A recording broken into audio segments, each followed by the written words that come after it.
প্রায় 20 বছর ধরে রাস্তার অবস্থা বেহাল। এবার সেই রাস্তার সংস্কার না হলে ভোট বয়কটের ডাক দিল একই ওয়ার্ডের 300টি পরিবার। মঙ্গলবার নদিয়ার কৃষ্ণনগর 13 নম্বর সাউথগড় লেনের একাধিক পরিবার নতুন রাস্তা নির্মাণের দাবিতে রাস্তায় নেমে বিক্ষোভ দেখান। বাসিন্দাদের দাবি, 20 বছর ধরে এই বেহাল রাস্তার খোঁজ নেয়নি কোনো জনপ্রতিনিধি।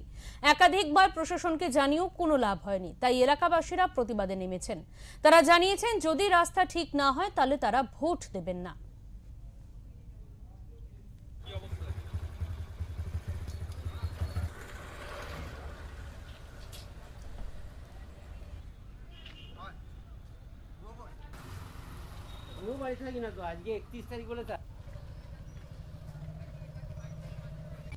দীর্ঘদিন ধরে ভেঙে আছে, আমাদের যাতায়াত করতে অসুবিধা হয় এবং রাস্তার দিঘির পাড়টা ভেঙে যাচ্ছে।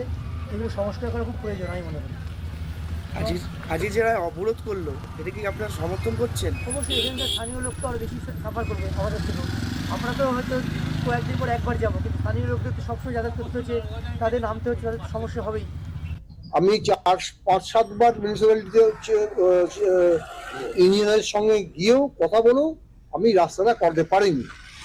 যদি ভোটের আগে আমাদের রাস্তা নতুনভাবে তৈরি না হয়, তাহলে আমরা সাউথগড় লেন এবং কেএন রায় লেনের বাসিন্দা প্রায় 400 ভোটার আমরা ভোট বয়কট করব।